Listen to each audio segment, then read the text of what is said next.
There's a kind of exhaustion that has nothing to do with how many people you saw today. It's not about parties, meetings, or crowded rooms. It's quieter than that, more invisible.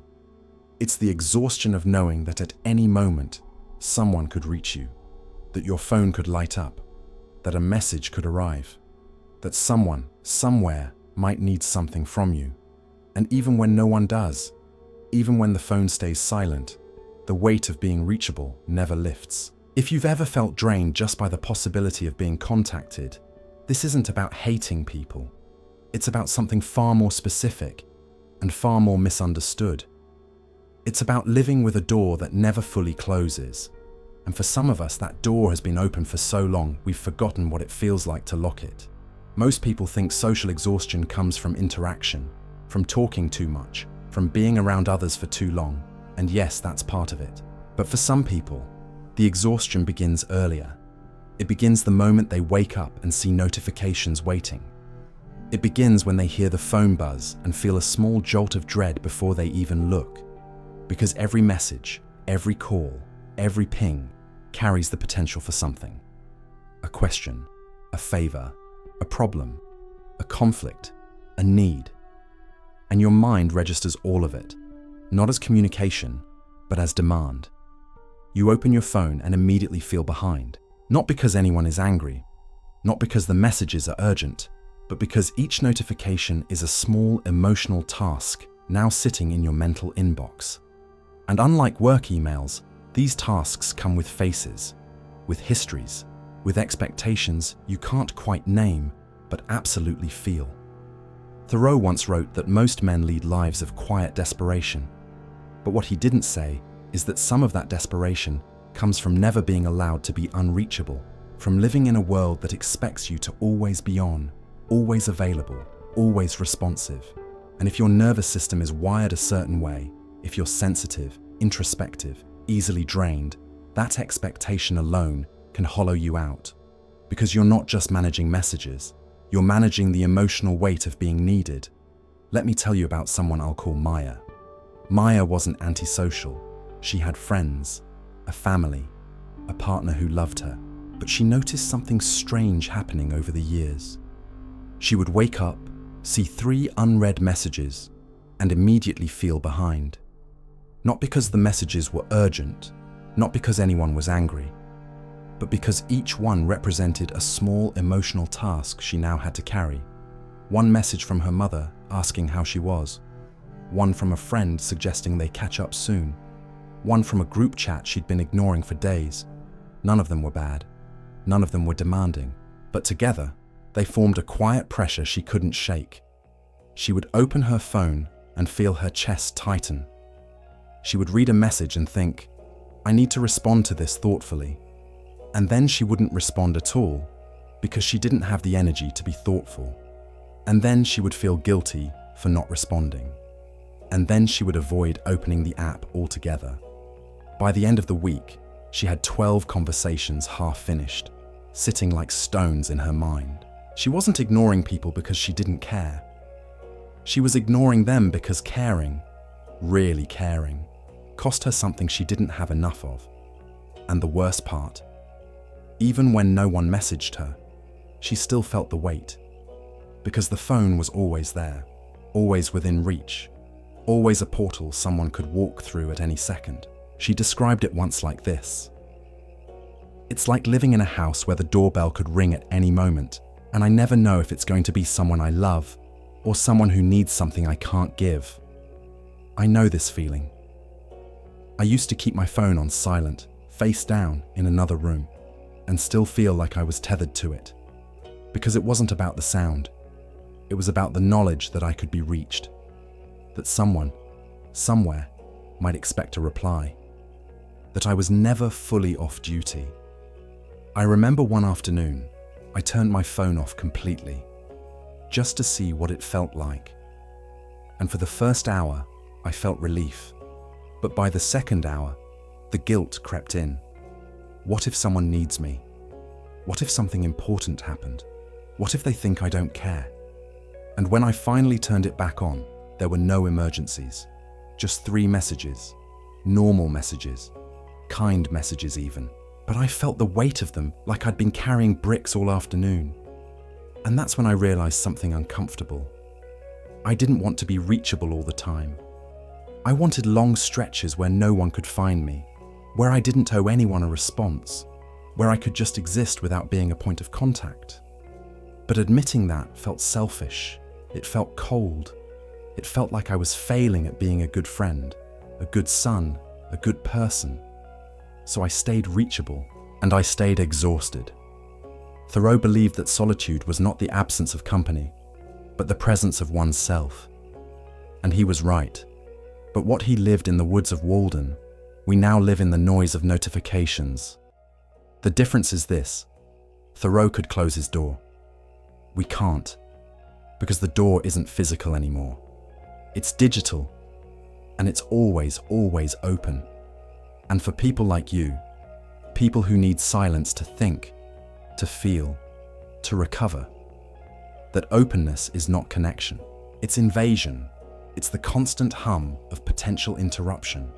It's the knowledge that your attention, your energy, your emotional bandwidth can be claimed at any moment by anyone who has your number. And here's what makes it worse. You can't see this exhaustion. You can't point to it and say, look, this is what's draining me. Because nothing is happening. No one is yelling. No one is demanding. No one is even texting you right now. But the possibility is always there. And that possibility, that low-level vigilance, is what wears you down. Here's what most people don't understand. Being reachable isn't just about responding to messages. It's about holding space in your mind for the possibility of being needed. Even when your phone is off, you know it's there. Even when no one messages you, you're aware that they could. And that awareness, that background hum of availability, drains you in ways that are hard to explain. Because you're not just managing conversations, you're managing emotional availability. You're managing the risk of conflict, disappointment, misunderstanding. You're managing the performance of being present, engaged, and responsive, even when you feel like a shell. And if you grew up in an environment where you had to be emotionally available all the time, where you were the listener, the fixer, the one people turned to, this pattern runs deep. You learned early that being unreachable meant being selfish, that disappearing meant letting people down, that silence was abandonment. So now, even as an adult, even when you desperately need rest, you stay reachable. Because some part of you still believes that's what love requires. That if you're not available, you're not caring. That if you don't respond quickly, you're failing someone. And the phone, this small, vibrating rectangle, has become the physical manifestation of that belief.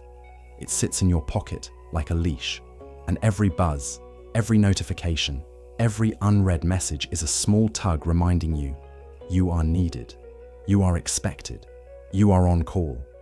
But here's the truth most people won't tell you. You are not required to be accessible at all times. You are not a customer service line. You are not a 24-hour hotline for other people's needs. And the desire to be unreachable, to turn off your phone, to disappear for a day, to not owe anyone a reply, is not cruelty. It's self-preservation. Thoreau didn't go to the woods because he hated people. He went because he needed to hear himself think. And you are no different. The phone has made it so that the woods are nowhere. There is no place you can go where the world can't follow, unless you choose to close the door yourself. And that choice, that simple, radical choice to be unavailable, feels impossible for people like you. Because you've been trained to believe that good people are always reachable, that caring means being on call, that if you step back, even for a moment, you're abandoning someone. But what if that's not true? What if the people who truly care about you would rather you be rested, clear, and present when you do show up, instead of constantly available but emotionally depleted? Let's be clear about three things, because they often get tangled. First, fear of conflict. Some people stay reachable because they're afraid that if they don't respond quickly, someone will be angry, hurt, or disappointed. This isn't about wanting connection. It's about avoiding punishment. It's about the belief, often formed in childhood, that delayed response equals rejection, coldness, or failure. Second, guilt. Some people stay reachable because they believe that good people are always available, that caring means being on call, that if they step back, they're selfish, cold, or broken. This guilt is often tied to being the responsible one, the helper, the person everyone turns to. And now, even when no one is asking for help, the guilt of potentially letting someone down keeps the phone always within reach.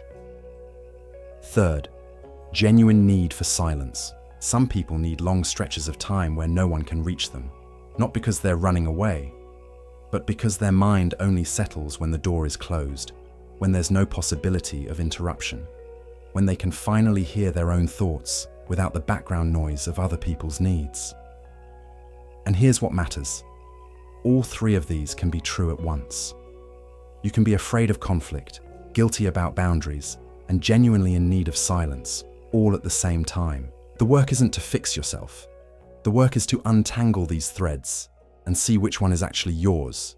To ask, am I staying reachable because I want to, or because I'm afraid of what happens if I don't? There's another layer here that's worth naming. For people who are highly sensitive, who feel things deeply, who absorb the emotional tone of every interaction, each message isn't just text, it's energy. A friend venting about their day isn't just information. It's emotional labor, it's empathy, it's holding space. A family member asking a simple question isn't just a question. It's context, it's history, it's navigating unspoken dynamics. And when you're someone who processes the world this way, being reachable means being emotionally porous. It means that every notification is a small opening through which someone else's feelings, needs, and expectations can enter. And after years of this, after decades of being the person people turn to, the person who always responds, the person who never says no, you start to feel like you're living with the volume turned up too high. You start to crave silence not because you don't care, but because you care so much that it's exhausting. You start to want to be unreachable not because you're cold, but because you need to protect the small, quiet part of yourself that's been drowned out by everyone else's noise. So what does it look like to protect yourself without disappearing entirely? It starts with permission.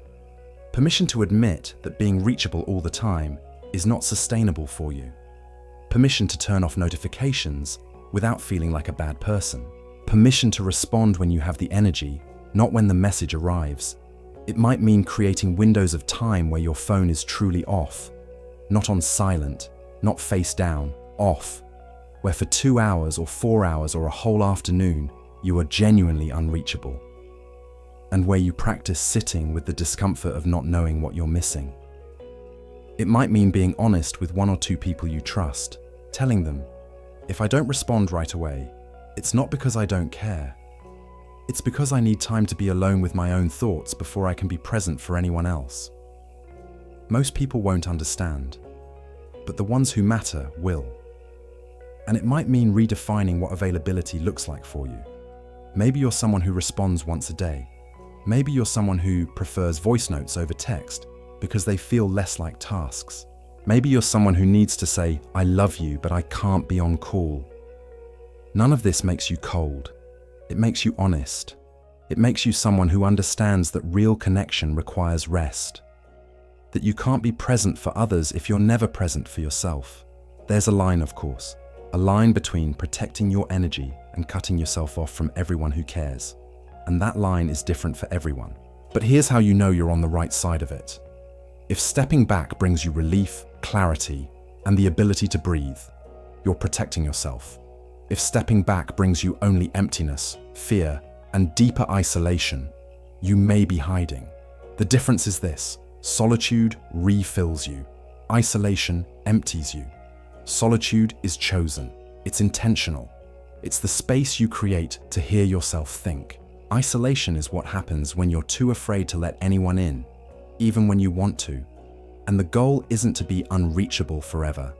The goal is to be reachable on your own terms, to choose when the door opens, to stop living like you owe the world constant access to your mind, your time, your heart. You are not broken for needing this. You are not cruel for wanting silence. You are not less human because you can't be available all the time.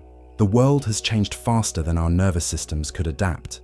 We were never meant to be reachable by everyone, all the time, from anywhere. We were never meant to carry other people's needs in our pockets, vibrating against our skin, pulling us out of our own lives every few minutes. And if you feel exhausted by that, if the very idea of being contactable makes you want to disappear, you're not failing at connection.